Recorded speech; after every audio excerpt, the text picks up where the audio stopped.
दोस्तों, कई बार आपके या आपके किसी सहपाठी के साथ ऐसा जरूर हुआ होगा कि आप कभी भी एग्जाम देने के बाद जब एग्जामिनेशन हॉल से बाहर आते होंगे तो आपने ये जिक्र किया होगा या जिक्र करते हुए सुना होगा कि भाई इस क्वेश्चन के आंसर मैं पूरी पूरी अच्छे तरीके से जानता था, परंतु मुझसे ये क्वेश्चन छूट गया। आखिर ऐसा क्यों होता है? तो देखिए दोस्तों, सबसे पहली बात कि आपकी ये समस्या होती है कि आप कहते हैं कि यदि मुझे और भी सारे समय 5 मिनट 10 मिनट मेरे पास रह जाते तो मैं शायद इस प्रश्न को भी हल कर लेता। लेकिन ऐसा बात नहीं है दोस्तों। देखिए, सबसे पहली बात कि आपका क्वेश्चन पेपर इस तरीका से सेट किया गया होता है कि इस तरीका से डिजाइन किया गया होता है कि आप उस निर्धारित समय के अंदर सभी प्रश्नों के हल कर सकते हैं। और जो है प्रॉपर टाइम मैनेजमेंट यदि आपके माइंड में माइंडसेट में है तो आप जो है किसी भी ऐसा समय आपके साथ नहीं आएगा कि आप किसी भी प्रश्न को छोड़कर एग्जाम से आ रहे हो। तो जी हाँ दोस्तों, मैं हूं आपका दोस्त राजू और वेलकम करता हूं अपने चैनल पर। एजुकेशन पर्पस के माध्यम से मैं इस वीडियो में आपको बताऊंगा कि आखिर किसी भी एग्जाम में आप सभी प्रश्नों के हल कैसे करें, यानी कि प्रॉपर टाइम मैनेजमेंट की बात करने वाले हैं इस वीडियो में। स्पेशली वे बच्चे इस वीडियो को जरूर देखें जो पहली बार कॉलेज या किसी यूनिवर्सिटी के एग्जाम देने वाले हों, या फिर स्पेशली आप यूजी या पीजी के स्टूडेंट हो। जी हाँ दोस्तों, तो चलिए शुरू करते हैं, लेट्स बिगिन। और इसके लिए सबसे पहला टिप जो मैं आपको देना चाहूंगा अपने तरफ से, जो मैंने भी अपने एग्जाम में अपनाया है और 100% अंक लाया है, वह है दोस्तों राइटिंग स्पीड। जी हाँ दोस्तों, सबसे पहला जो टिप मेरे तरफ से आपके लिए होगा वो ये होगा कि आप जो है लिखने की स्पीड को बढ़ाएंगे। जी हाँ दोस्तों, यदि आपकी लिखावट में स्पीड नहीं है तो आप ये जो यहां दिख रहे हैं ना, एग्जाम में सभी क्वेश्चन का हल करें, इसकी सपना भी ना देखें। क्योंकि जब आपकी स्पीड नहीं होगी तो आप सभी प्रश्नों के हल समय के अनुसार नहीं कर पाएंगे। क्योंकि मैंने आपको पहले बताया कि एग्जाम क्वेश्चन ऐसा सेट किया जाता है कि आप सभी को हल कर सकते हैं। ठीक है, तो स्पीड को आप कैसे मेंटेन करेंगे? स्पीड मेंटेन करने के लिए एक सबसे बड़ा और सबसे अच्छा एक तरीका होता है दोस्तों कि आपको डेली 1.5 से 2 घंटा केवल लिखने में समय देना है। और बेतुकी बातें नहीं, जो आपके सिलेबस में है और जो वेरी वेरी इंपॉर्टेंट क्वेश्चन है उसको क्या करेंगे, आप नोट डाउन करेंगे बिना देखे। ठीक है, तो इस तरीका से आप अपने स्पीड को बढ़ा सकते हैं। टिप नंबर 2 पे आते हैं दोस्तों। तो जो टिप्स नंबर 2 होगा वो ये होगा कि आप पहले ही निर्धारित कर लें कि किन प्रश्नों के जवाब आप एग्जाम के पेपर में यानी आंसर शीट में लिखने वाले हैं। यानी कि सबसे पहली चीज जो होगी,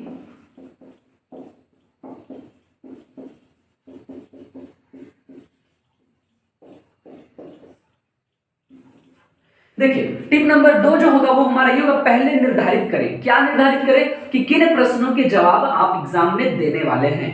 तो दोस्तों देखिए, क्या होता है कि आपका जब क्वेश्चन पेपर आपको मिलता है तो क्वेश्चन पेपर जब आप रीड कर रहे होते, उसको जब केयरफुली रीड कर रहे होते हैं तो वहीं पे आपको दिख जाता है कि आपको कितने सवालों के जवाब देने हैं। क्योंकि वहां पे तो बहुत सारे क्वेश्चंस रहते हैं। तो क्वेश्चन नंबर 1 2 3 से लेकर सो ऑन चला जाता है, 9 10 एटलीस्ट क्वेश्चन रहते हैं। उनमें से लगभग आपको यदि 4 प्रश्नों के जवाब देना है तो आप पेंसिल या पेन लें और जब उसको केयरफुली रीड कर रहे हो उसी समय टिक, क्रॉस और सर्कल मेथड को अपनाएं, जो कि मेरा एक पहले से इस चैनल पर वीडियो है, उसका मैं आई बटन पर लिंक दे दूंगा, वहां जाकर आप उसको डिटेल में समझ सकते हैं। ठीक है, तो उस तरीका से आप निर्धारित कर चलेंगे कि किस सवाल के जवाब आपको देना है। जैसे एग्जाम्पल के तौर पर यदि हम समझे दोस्तों कि आपने क्या किया है कि आपने सेट कर लिया है कि हमको क्वेश्चन नंबर 1 2 और 5 जो है हमको 1 2 5 8 बनाना है। क्वेश्चन नंबर 1 कंपलसरी होता है, ये तो आपको बनाना ही बनाना है। 2 5 8 बनाना है। तो जब आप प्रश्न संख्या को बनाना चालू करेंगे, उत्तर पुस्तिका में उत्तर लिखना चालू करेंगे, तो क्वेश्चन नंबर 2 आपका जैसे ही समाप्त होता है आप क्वेश्चन नंबर 5 बनाना चालू कर देंगे। क्यों? क्योंकि आपने क्वेश्चन में ये टिक लगा दिया है पहले ही कि मुझे इस सवाल के बाद इसी सवाल के जवाब देने हैं। तो इससे फायदा क्या होता है, चलिए फायदा जानते हैं। इससे सबसे पहला फायदा ये होता है दोस्तों कि जैसे ही क्वेश्चन नंबर 2 आपने समाप्त किया, इसके बाद आप दूसरे बच्चों को देखे होंगे या दूसरे बच्चे ऐसे करते हैं कि क्वेश्चन नंबर 2 खत्म किया, उसके बाद फिर से वे क्वेश्चन को पढ़ते हैं और वो डिसाइड करने लगते हैं कि किस सवाल के जवाब उसको देने चाहिए। तो आप उस डिसाइड करने के क्रम में फिर से दोबारा टाइम वेस्ट कर रहे हैं, यानी टोटली 2 से 4 मिनट आप फिर समझने में वेस्ट करते हैं कि हमको कौन सा सवाल का जवाब देना चाहिए। इसलिए यदि आप पहले ही निर्धारित कर चुके हैं कि किस सवाल का जवाब आपको अगली बार देना है तो इस टिक मेथड से जो है आप उसको अप्लाई कर सकते हैं। नंबर 3 पर आते हैं दोस्तों। जो टिप नंबर 3 मेरे तरफ से आपके लिए होगा वो ये होगा दोस्तों कि आपको प्रॉपर टाइम मैनेजमेंट रखना है।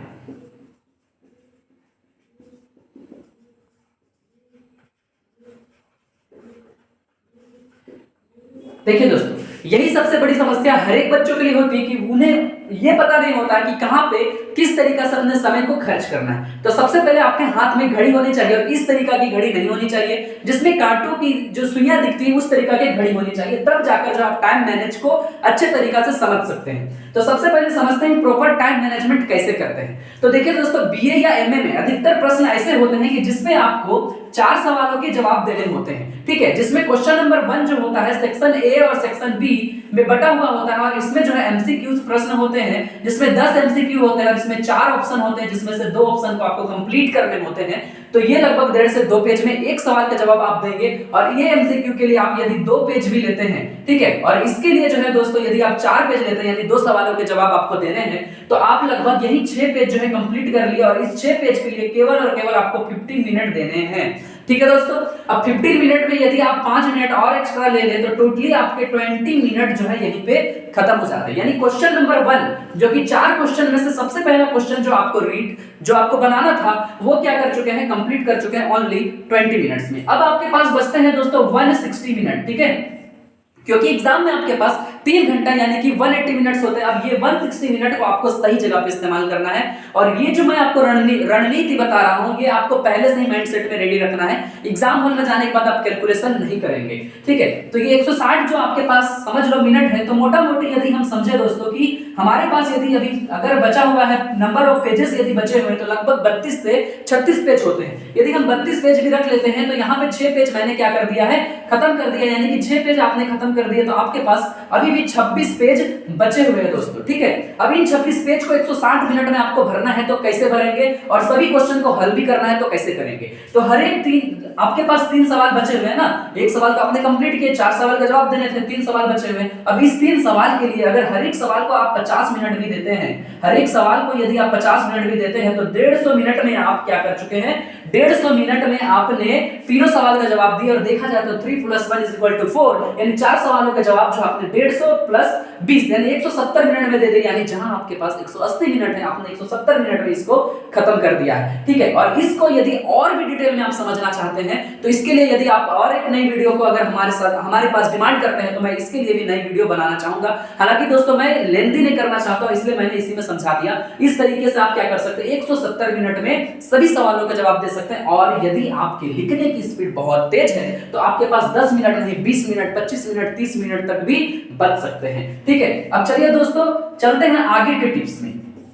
जो हमारे तरफ से आपके लिए अगला टिप्स होगा वो ये होगा दोस्तों कि आप अपने सवालों में यानी आप अपने जवाबों में डायग्राम, ठीक है, डायग्राम या चार्ट का उपयोग जरूर करें, ठीक है। चार्ट या डायग्राम क्या होता है, जैसे सपोज दैट एक क्वेश्चन हम लोग लेते हैं, आंग्ल मैसूर संबंध का वर्णन करें, ठीक है, यानी अंग्रेजों और मैसूरों के बीच जो मैसूरों के जो सम्राट हुआ करते थे, महाराणा हुआ करते थे, उनके बीच जो संबंध था उसका वर्णन करें, ऐसा सवाल आ जाता है, इतिहास का प्रश्न है। तो आप उसके जवाब तो लिखेंगे लेकिन जवाब लिखने के क्रम में आप ये चार्ट भी बना सकते हैं कि प्रथम आंग्ल मैसूर युद्ध कब हुआ था, द्वितीय आंग्ल मैसूर युद्ध कब हुआ था, तृतीय आंग्ल मैसूर युद्ध कब हुआ था, उस समय किसके किसके बीच हुआ था, उस समय गवर्नर कौन थे। इस तरीका से यदि चार्ट बनाते हैं तो आपके आधा पन्ने ऐसे ही भर जाएंगे। तो डायग्राम और चार्ट के हेल्प से भी आप क्या कर सकते हैं, पन्नों को भर सकते हैं, यानी पन्ने भी भर रहे हैं, प्रॉपर टाइम मैनेज कर रहे हो, प्रॉपर टाइम मैनेज के साथ आप सभी सवालों के जवाब भी दे रहे हो, ठीक है। क्योंकि हर एक एग्जाम में एक चीज ध्यान रखो, आप यदि राइटिंग स्पीड अच्छा रखते हो,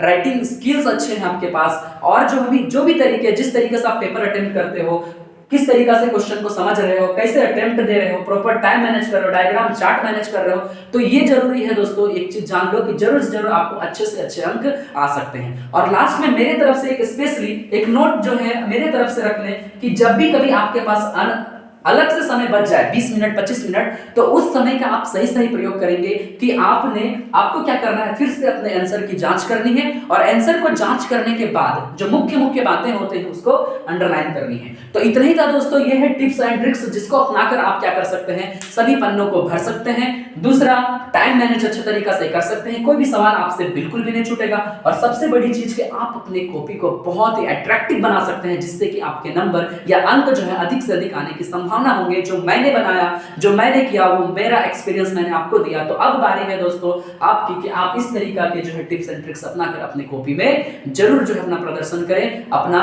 जो भी प्रस्तुति है अपना उत्तर पुस्तिका में दें। इतना ही था दोस्तों इस वीडियो में। आशा करते हैं दोस्तों ये वीडियो हमारा आपको बहुत पसंद आया होगा, और यदि ये वीडियो आपको पसंद आया तो अपने दोस्तों में भी शेयर करें ताकि वे भी ना छूटे, उनका भी टाइम मैनेज हो, वे भी सभी प्रश्नों के हल कर सके और अच्छे से अच्छे अंक आ सके। यानी जितने ज्यादा आप इसको शेयर करते हैं आप सभी दोस्तों के हेल्प करेंगे, साथ ही साथ हमारा भी हेल्प होगा। और एक हेल्प और भी मुझे आप कर सकते हैं, वो है दोस्तों हमारे चैनल एजुकेशन पर्पस को सब्सक्राइब करके। यदि आप हमारे चैनल को सब्सक्राइब अभी तक नहीं किए तो हमारे चैनल को सब्सक्राइब कर सकते हैं। ऊपर आपको जो है हमारा आइकन दिख रहा होगा एजुकेशन पर्पस, उसमें टैप करने के बाद आपको सब्सक्राइब का ऑप्शन आएगा, उसमें सब्सक्राइब कर लें। उसके बाद जो है दोस्तों हमारे वीडियोस के नोटिफिकेशन अप टू डेट जो है यानी तुरंत पाने के लिए, जैसे ही अपने वीडियोस को हम अपने चैनल पे अपलोड करेंगे उसको पाने के लिए आप क्या कर सकते हैं, बेल आइकन को जो है ऑल पे सेट कर सकते हैं। इतना ही दोस्तों इस वीडियो में, मिलेंगे आगे वीडियो में, तब तक के लिए बाय, अपना ख्याल रखिएगा। Thank you so much.